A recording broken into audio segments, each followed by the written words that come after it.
kati Besigye takyasuubira yali wangula yakwata ekibiina nakiwa East yafunye obululu bweziba nkuta zigiisa buse Amawulire yafunye bumu but Besigye suffered.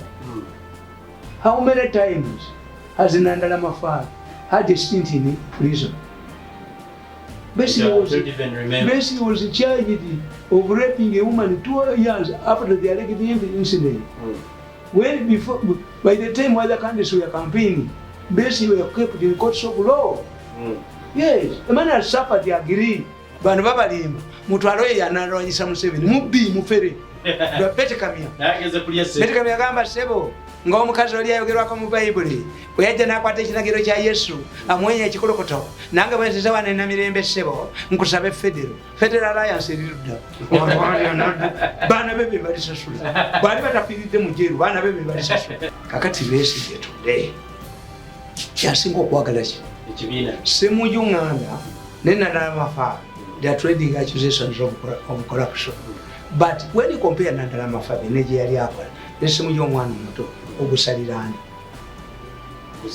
Musango omusajja omukulu ng'apamye bwe batapa ngatapemye muto abakigwengofu oba abamulogo bamukuba emiggo bebe bamukuba. If this enyenye enkulu yayigiriza okunia mu kisu a member of the first family who destroyed the system nafa tusuuliramu anarchy. This is why I'm telling him we are going to end up like what is happening in Khartoum if he does not put his house in order. But I know he's doing something.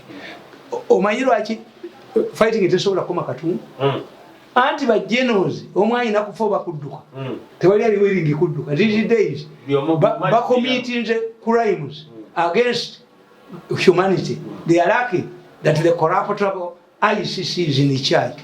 The Africans stand up, come to me. ICC, I damage ICC with the credible evidence. They are corrupt. They are agents.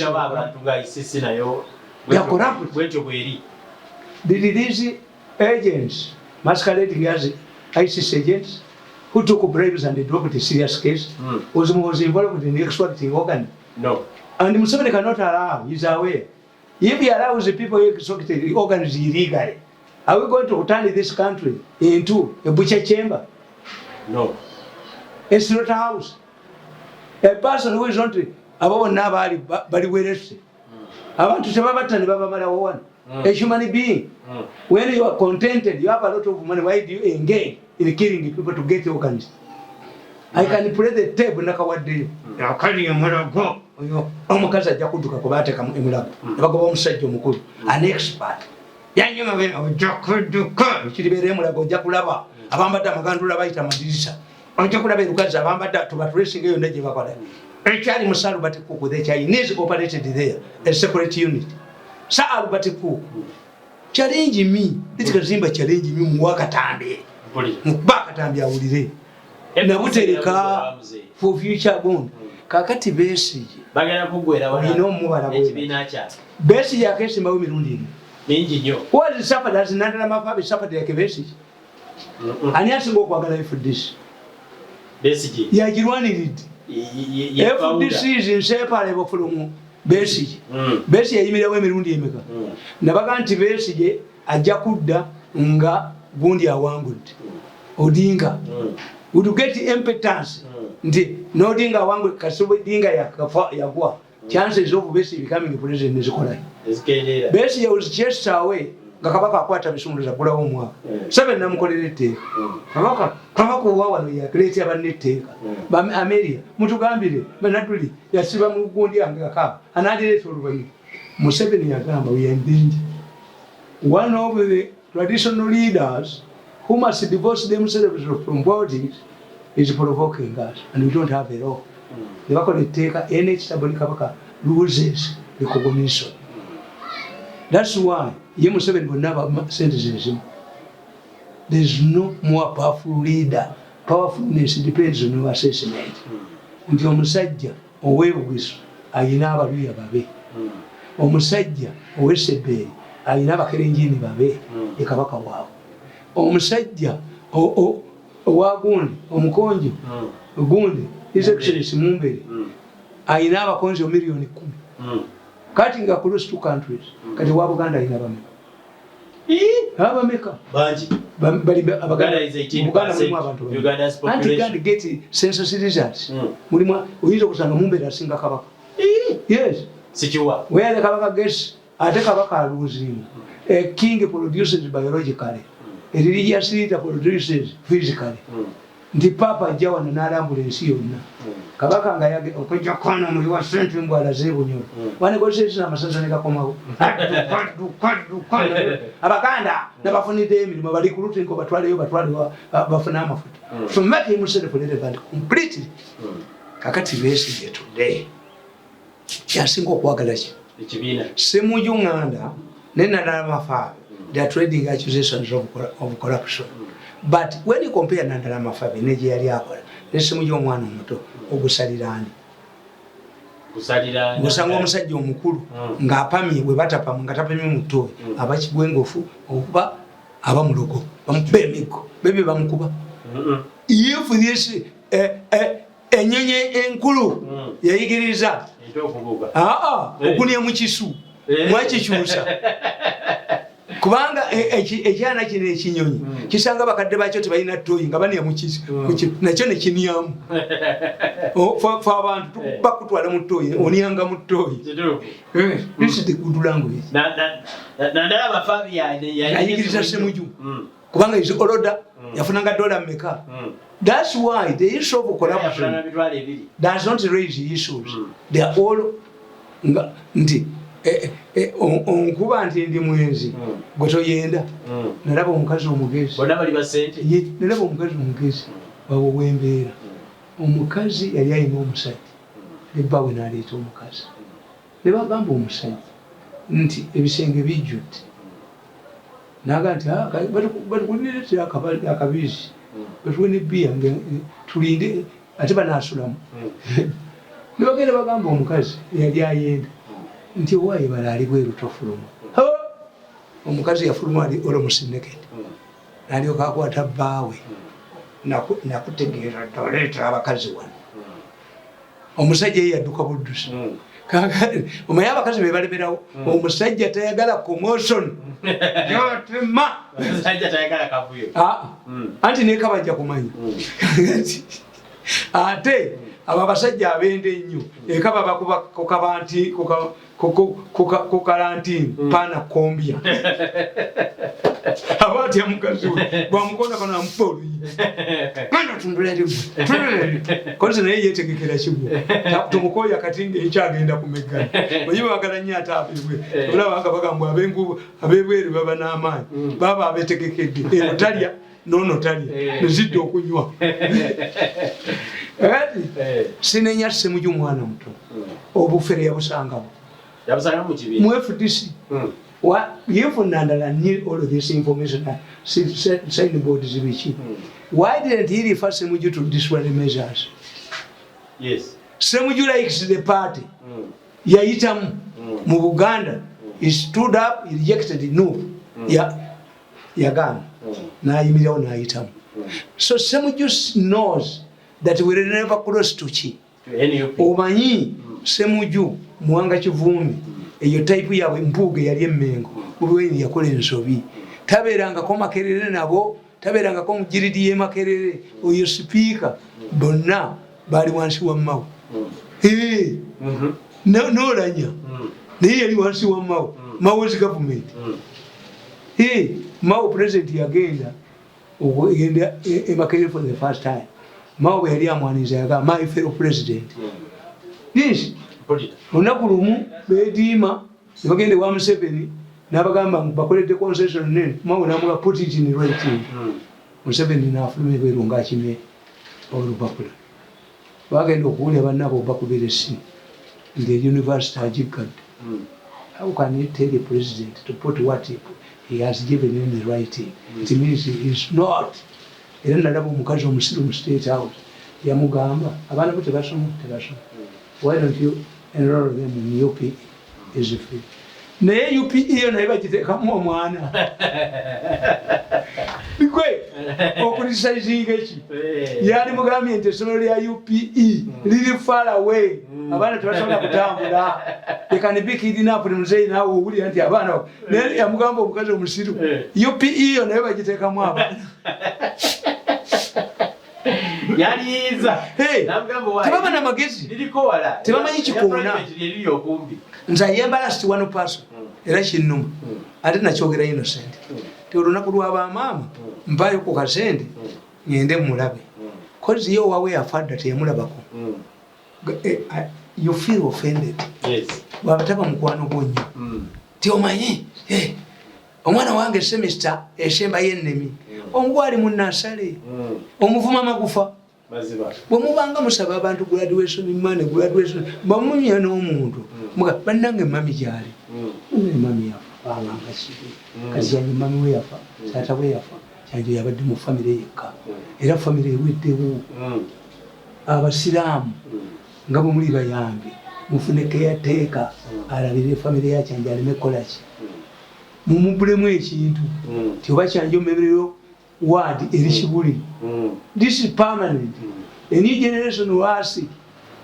monuments ebiri mu Kampala ebimu tebimanyiddwa and they don't explain monument kati eriko Koloko Tower eriko omukazi afukamidde n'ekisuwa kyawo mukadde naki yaani simanyi nange wali badde wakasenge ebbali akakunyonyola ti ono yali Ssekabaka gundi yene relevance yenti kino nabagamba nti akagundi ka Uganda akali awo maaso ga speak era Uganda yakona kali bwe kati bakyakasitula you got to have an old Muganda man oba tomuteeka koba Buganda oba buki naye omusajja omukulu atuluse envi ng'abaana be bakulu n'abazzukulu bazanya awanene nnyo oyinza okudira twebuza Abaganda za Uganda bonna abo be baana be oba mukazi ng'akuze azadde abaana abaki abakuze ne kali kati teri alwazi kati kagenda kuba gagenda kudduka gabbe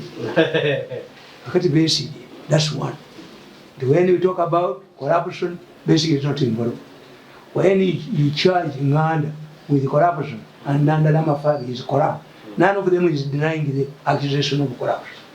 Two, Besigye yali mugezi nnyo abatesinze bonna Besigye bwe twamugoba mu Buganda okumanya Besigye yajooga Abaganda Kigundu teyamuwa kaadi.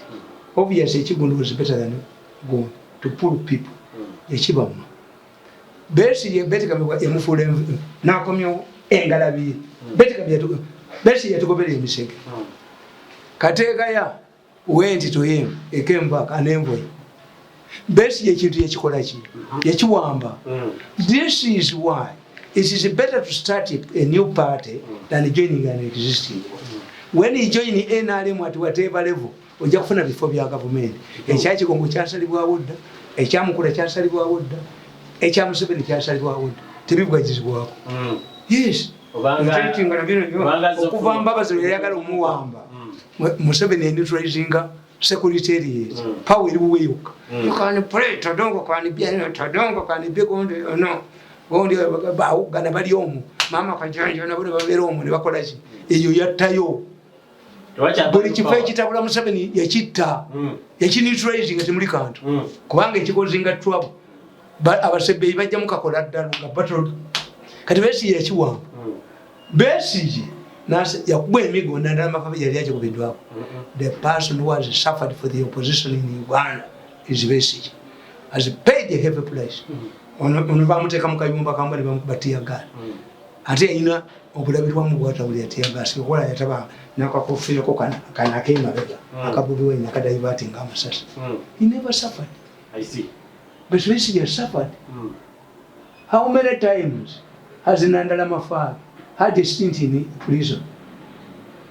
Besigye was charged of raping a woman 2 years after the alleged incident.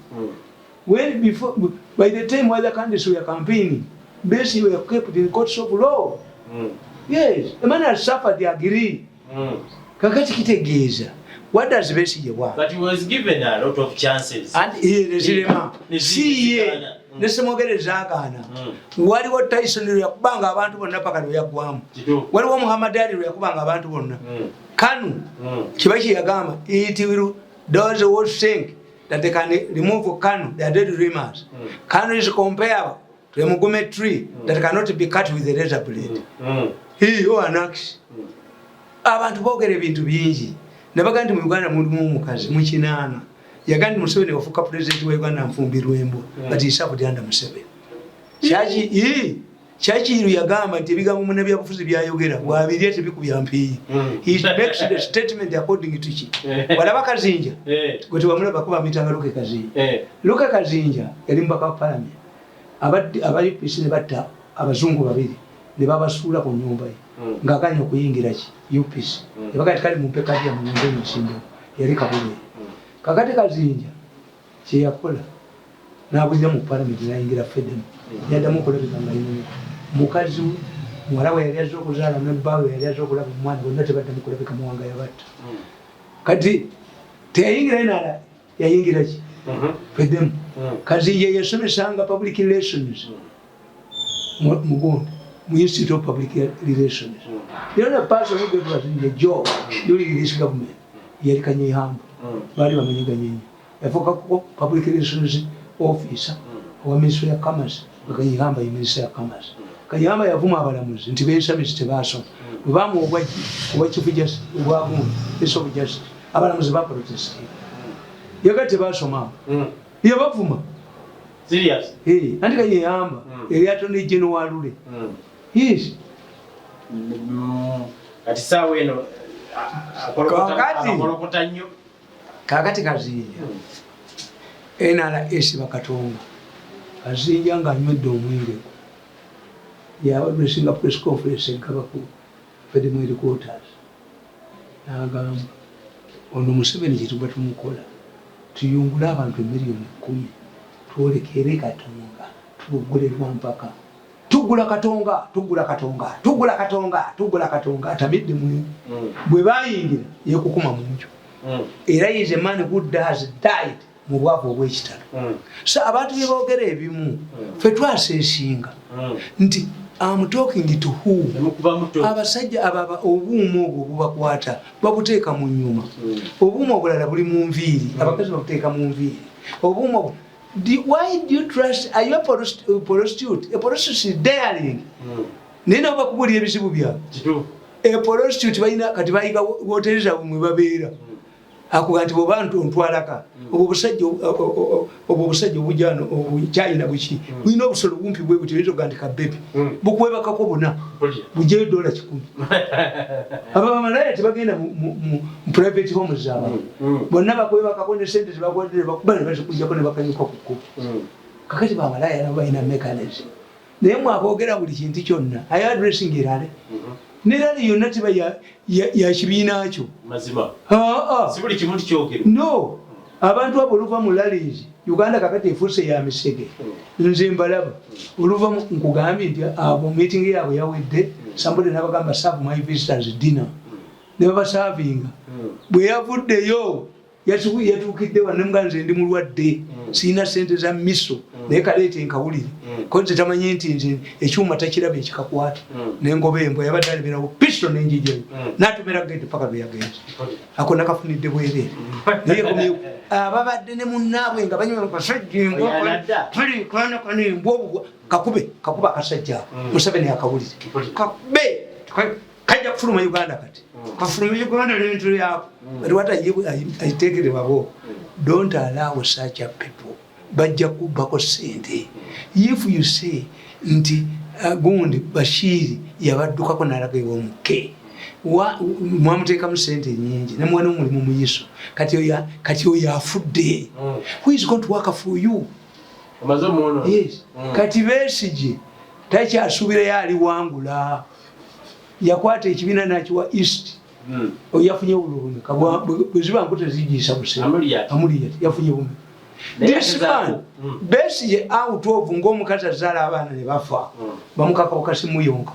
Abatandatuka abayina ekisirani kye kasi abakimanyi ogusirani gwe kakati ye akimanyi nti East bagiguze mulimu abafunye sente baki olutalo lwakkoni olwaggwa bw'okumuligani Besigye yayina obwagizibwa waliwo Museveni lwe yafuna 10% mu Northern Uganda kuba bali mu campus muwe Besigye Gakkoni alagira when the Koni war ended Besigye yava mu Northern Uganda and these are near rivals abaganda badduka mwena alemu but near rivals you are saying abanozana bakumi yes once you desert a seat another one occupies it yes. Kati the Easterners are near rivals why so Mr. Muteso owa Speaker Muteso abateso bayitirivu abateso apateka omanyi yali amanyi power yagitwala kati mu Buganda tebawanga president rule transition Binaisa ended in prison Abaganda have never tested power tebagimanyi that's why they are always in opposition which help bano babalimba mutwalo yanalwanyisa Museveni mubbi mufere betekamya betekamya gamba sebo nga omukazi oli ayogerwako mu Bayibuli bwe yajja n'akwata ekinagiro kya Yesu amwenya ekikolokoto nange bwe nziza wano na mirembe sebo nkusaba Federal Alliance erirudda baana bebe balisasula bali batafiiridde mu jeeru baana bebe balisasula baana baki balekedde abaana betekamya balekedde obukyayi obutabanga all of these people are dancing here and there abaana bafajo abaana bakulu be balirudda have you seen New Vision organizing a function and they have invited the immediate former manager yes, you'll be hunted and they'll be hunted down like children of snakes for betraying the people's causes. Kakati today what does Besigye want? Besigye has no muchibina chete mulibera muchi. There is no chance. Kati Besigye tayagala Lukwago nti amwagala nnyo. In fact for me I'm happy. Singa Lukwago avuganya Bobi Wine tajja mulekera. Ne Besigye yakyawa Bobi Wine bagezaako kanambuzi nikagenda n'abagoba. Ng'abalowooza nti ono yabaga. Aha. N'akajanja kaako n'akagoba. Ate wa Besigye tekagendayo. Kali kaagala makatya. Kaagala makatya ku kabulooka. Atalina diguli abeera bulooka. Bulooka ni polisi. Besigye yayalukala Lukwago lwaki has known him. Is a trusted man. Although Besigye does not know, he is aware that he has will never be president. FDC will never be president. Kati Besigye, whether abasajja bati bali fair. Besigye aba presidential candidate Muteso. Besigye n'aba opposition leader nga Muteso. N'agoba wini bye. What were their products? What did you deliver? Kakati Nandala mufabe n'akatweka kali ng'omuyembe yagamba mb'omugisi bw'ajja kuyitamu Nandala mafabi bamumanyi nti bamuwa ssente eza Bugisi Union n'azeera n'aba State House z'atikomye n'aleeba. Ask any prominent man in Bugisi will tell you the type of Nandala mafabi. Batugamba gyeziri omukazi cooperative yabwe gyeziri omukazi wabudeya Museveni yongwana ewakika kyaba n'okujja olubuto n'okujja ekitete n'okujja akabina nakola ensobi mbo bateeseganye n'egumu Nandala mafabi constituency emu n'aleka eye mbwe bajja bayi temwa n'amutukubira akajanja ke yakuba budeya akajanja ke taliddamu kulabikako omutwe gw'amawulire is dead wabudeya yalagawa oyo yafa wabudeya yalagawa oyo yafa wabudeya yalagawa oyo yafa oyo yafa. So these people know. Kati Besigye, why does Besigye want to go? He's a trusted man. Besigye has won the trust of people abamuwasente. You cannot separate Besigye from big people bakirekawo ng'oluternative. When you have faces changes in ekikuba kye ekyamuleeta nti in case we have a problem Besigye gala oluguudo lw'emmanju Museveni ng'afuga bwe tutabuka bwe ng'ovaayo. That was the strategy. Kakati generation ya Besigye ekoze eki takyasuubira kufuga. Besigye ayagala trusted friend like Lukwago gwanaaliranga mu ssente nga gye bakajja amanyiyo. Besigye cannot trust Nandala mafabi. Two, Besigye is interested in keeping FDC ng'eyogerwako like Obote bagigula teri kiruma nze mbeewunya abo abava mu FDC ne balaga mu NRM ne babwa ebifo eby'amaanyi. Why did they destroy a school where you were? Bakubuuza basomerawo. Kyasomero teryaliwo. If you destroy your former party because they have given you a big job, are you not going to be reshuffled? Of course, reshuffled. If Museveni sees you that you are destroying your former party, it will not NRM one time become also your former party. If you have the practice of killing husbands of divorced, can you get a new man? No. And what at? Your mother quaking. But I know what these people and I say. Do these people listen? Nti omusajja gwe gyova yonna ekibiina ekyo bw'ava okitta tolibeerako nga alina ali mwekugubye naye ogitte kuba your practice kutta gy'ovudde kutta musajja gwawo. Sit down and analyze what I say. The professor says that man, even if he loses his temper, his intellectualism ogitegeera nti ekola ki kati mwenda amalize okitegedde ensonga bbiri. Besigye tomulimba nti Nandala Mafabi ajja kufuna obululu. Amuli ati nga Muteso ne baba na opposition leader nga oyo omukazi wa opposition leader omanyi nti mwanyina wa amuli ati. Anti amuli ati taata bwe yali mwavu nga tasobola kugula nte. Mubateso abasajja batisa abasinga obungi tebakola. Bakazi be bakola. Era Omuteso ekimuyamba ng'ozadde Muteso nga tuli Muteso kuzaala abaana bawala abatunulira mwete. Omwana omukazi azadde omwana omulenzi abonaabonanyi. Omusajja abanoozaana mukazi yakola naye balina ebbuba akutta omukiika Kuba alina amaanyi mangi nnyo asaana mukiika munne ngumi kumu kuba omuganda oba wakabiridde nakuba namusuluza nsikwananga ku mukazi mukiika bati neebalira sikwananga ku mulugwala mulugwala yayokya omukyolo yayokya ekibuja sise buttu obulaba ensingo ye eri bweti buttu singa teyali minisita wa external affairs yali agenda kufa kuuga ggwe ne mbidde omuntu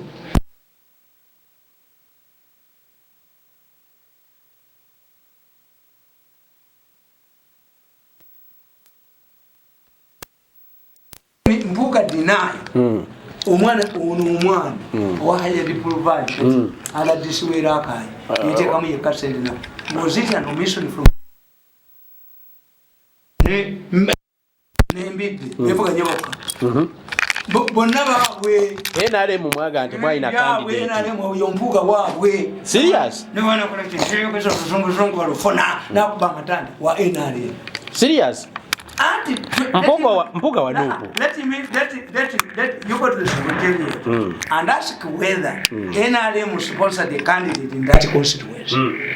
The girl took his yali abakubye bombi waabwe yennyini era olaba nti mbidde era bamutwala mu East African. These are morals. They will not be hunted down. Naye bali baba bamuyingira mudde. The only man they have not infiltrated is me.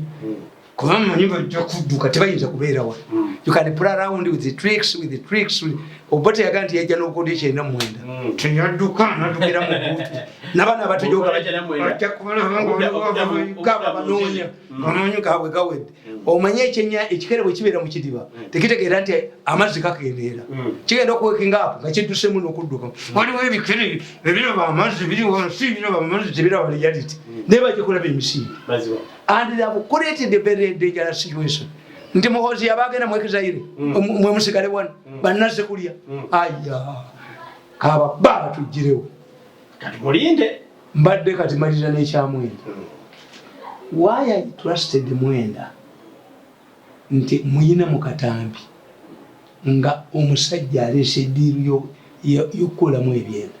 By the way, amakampuni agatanganga ebweru nakalima ge yalumba nakalima buzimbole budende organic trade yalumbanga amakampuni g'abantu n'abatigomya alekawo kampuni ezaabo zettira abantu ebweru nakalima toyinawo oyita ate kati abantu bategedde gyova baluli bali bakwita kitaawo yafunye obwakonone katulina bwe bakononye n'obulira mu binya by'emmisi bewatikomya wano bakuba emigo balyako sente ayina kakabanga likamukeberamu ayina kaseba eri wakaitudde kayibula agimuwadde nakalima talina bwana tasobola kuwona bantu nakalima tebasirisi golowooza nti omusawo omuganda abamukuba nti boogere ku mama fiina nti yatta abantu bawadde sente bamulimi nange namulaba nga siraba sente mukazi wejazi yali akolaba abobuduukaduuka bane bamuttirawo babadde awa sente bennyini obawa sente nga bakwinako anga azijawa akolaki azijawa kakati anga eyo togitegeera abantu bano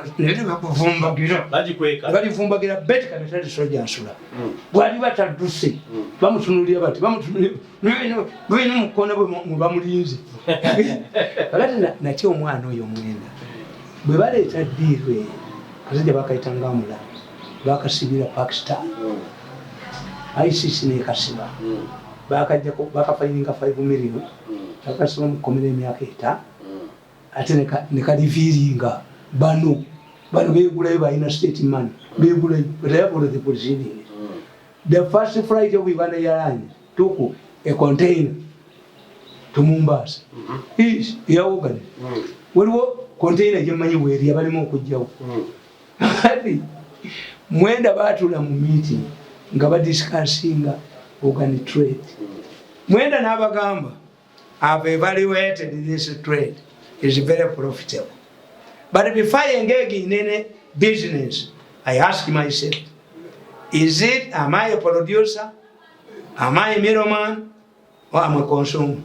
Me, I have not found anything. I can guide you. Mwenda was not indicted. Mwenda yabachimiranga sente. Is me as a German? Or prominent lawyer, chafuna million nya. Omusajja manager wa Fanga Farm. Yena duka. Nga byononese nagambe waffe etteka lirini yenti abagenda nga mufangafanga omu nga basanga bafu yes serious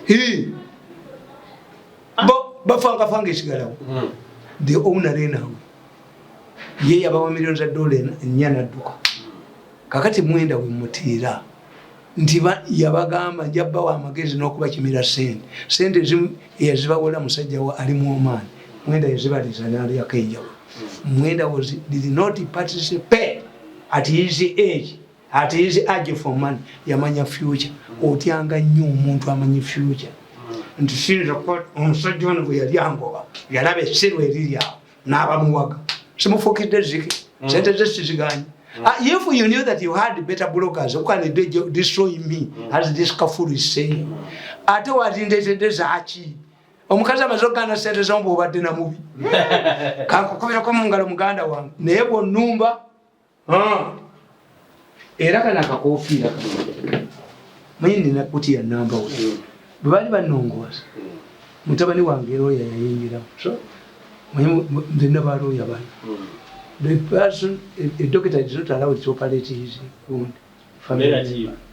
I insist that him come and watch nabeeramu naye nabagamba munyambe munongose n'akakofiira kano ku mutwe if I die mukajjeko bajjaga nti emuka enfudde nayo naye mukanteekeko kanyongeddemu obuki obugumu kaliko ku mutwe. Those who think that they can separate me from M.I.S.O project, even God cannot do it. It would be M.I.S.O to drop me. But even if he drops me, I will realize I've done it under pressure. I will stick to him. I become a volunteer, a non-pay. I started supporting him before this man must go to his area. This man, when he gets money, this is can I allow such a high degree? Can you? What if he started giving me orders that I should go to New Vision, I should do in media center? What will happen if we directed to divorce my wives? What if you directed me where to take my children, where you own a school? What if you produce milk and you become president? Are you going to order everybody to consume your milk? This is arrogancy. If you have a supermarket, are you going to tell everybody to buy from your supermarket? No. What type of arrogance is this? That a man who has a master's degree, you can direct him where to work. Is ordered around. Mu Uganda tulinamu omujozi asinga mu nsi yonna. Mu Uganda tulinamu omusajja omujozi asinga mu nsi yonna. Wakati amazoba obaba nze ekesi eyange nabo ewedde tebalina kye bamanja. Let them pursue me. Akakwana njoko kajja kugenda mwezi nga tekavaamu ng'ate biwunya twaliddemu okufumbirwa. Baba tobawulidde nti bagenda kukwata kugundiza program nti bagenda kukukowa ku bloggers. Why didn't you give this money to bloggers first? Me, I will tell you, listen to the professor. You're not a professor. Listen to the professor of psychology. Leave Mirundi alone. Mirundi is more intelligent, more wise, more accurate, more evaluative than you. Toyina kyononyamu butepu bonna babututte busidi bonna babututte. This has an upper hand over you. You will either run away, face future prosecution, or kneel before wars. But what I ask the president in my humble submission, Museveni should not allow this. Museveni should find out what did the Muhozi do to them to express the anger they have to the extent of invoking ICC. They bought. That's why, because they ate money, they know they can influence. Museveni take care.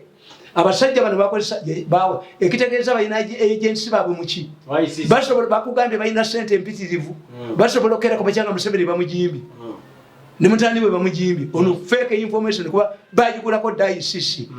Close relationship with ICC. If they protest, you say we have Mosaic tell these idiots in ICC that I have a madman in Uganda who says that your agents who came to Uganda to investigate the organic case gave you money and you dropped the case. ICC should explain how this case that had reached this advanced level ended up. Yes, we should cut off relationship with ICC. It's a corruptible institution and I have evidence against it. Imagine if you can. But now, Musabiri, now kati kati ndi waka. Tondaba, ndi waka kati. Zoyogerako zirina. Ezo state zirina. I can accept the money from the president. Sakata zonkolimire. Ndio zono zinatengera kuteeka mu kanisa kamujjutuke. Don't provoke him. Ne unyiza Bajo yampadde sente. There is also a person I don't know sent me $1 million. I've told you, one of the pastors who is not with him, I bother with him so much. This time I didn't inform him. He gave me $3 million. I'm not I'm locally. I'm a nominal Catholic, and to tell you, I'm 67. I have never received any money from the Catholic Church. The only thing I received the Catholic Church, I was a worker in the Catholic daily. No priest has ever given me money. No. That's why I don't connect with the religion. Two, I don't judge according to religion. It's my father who paid the baptism money, but not for me, for others. Nzikiriziye nikitange kubanda rwana kumbatiza nevayo tewali ezange tezisesulayo no. That's why na bote bampa naye mikwano yange embuga naye yangambye okumpeereza kuba kati sikyakola I'm bedridden naye nze brain ana nze ntya nnyo omukazi nti nsanze ennyama ewaka oba nkoko oba nkota y'amatoke ndi ogijjeewo ndi omukazi yagiruze nze nazikuwadde wali wankoleramu ezo zitya nnyo wali wankoleramu kati abaana bakuze omwana yagiweereza bamala kumbulya nga tebanawanyabwe anebekwekwasa anti abaana baagala nnyo kitaabu abaana tebayinza konaivinga n'omukazi akola ki okujjako bano abaana mukabonye gwe yava mu bbanka ku musajja omulala abaana bakyawa omusajja byenya okujjako nga bamubonyabonyanga nyayino eno humanine buli lwe bakulaba balaba ojoka kitaabu buli bakulaba oyo junior omulaba donozera naalo yafiirwaki oba yafiirwa bo yafiirwani oyo namwerera sente abaana bamwefuukira abakulu ba junior yamala ku kitaabu okyobuulya donozi yanga beewuuba abaana bamuba bamukuba n'amazanyi yamazanyi ku kitanda erubaga nakunya akajanja ne kamugwamu muve ku bakazi abakulu abaana bebaluma nnyo tegwedda di waabo no gete anti naawe oweddemu ne bala aweddemu okikiyita nakukikya taata gundi tonyiga ebbeere kakati gweyagala ab'amaanyi okutukire mu katanda okutukire mu loogi bayite abaana bo sikiriza mukazi gula kintu afaana ndisagaye yambadde olugoye nga muyita emundu yange njiteekawo wamwana gwe wali muwadde situmanyiiko opanyiza omukubiriza nga senga webale byewatuwadde wampeereza mukazi wange olugoye nange essuula sibimanyiiko muko sibimanyiiko kakati eyo yembeera gyendimu I need financial assistance nakubwadde emyaka I must suffocate him naawe ekiri kutuuka naye kiri mutuukako eno addemu antakule this is a ceasefire from hose impossible even God cannot separate me with hose there is no power for now naye ono ye buli kimu kyadda mu manja akifunye kigenze wali wange tekikola ki kakati bwakomawo ayambalagana na kanisa kanjizeeyo njogere njiteekemu fuse njiteekemu amaani agenjawulo baddemu bagirungi naye akasajja kano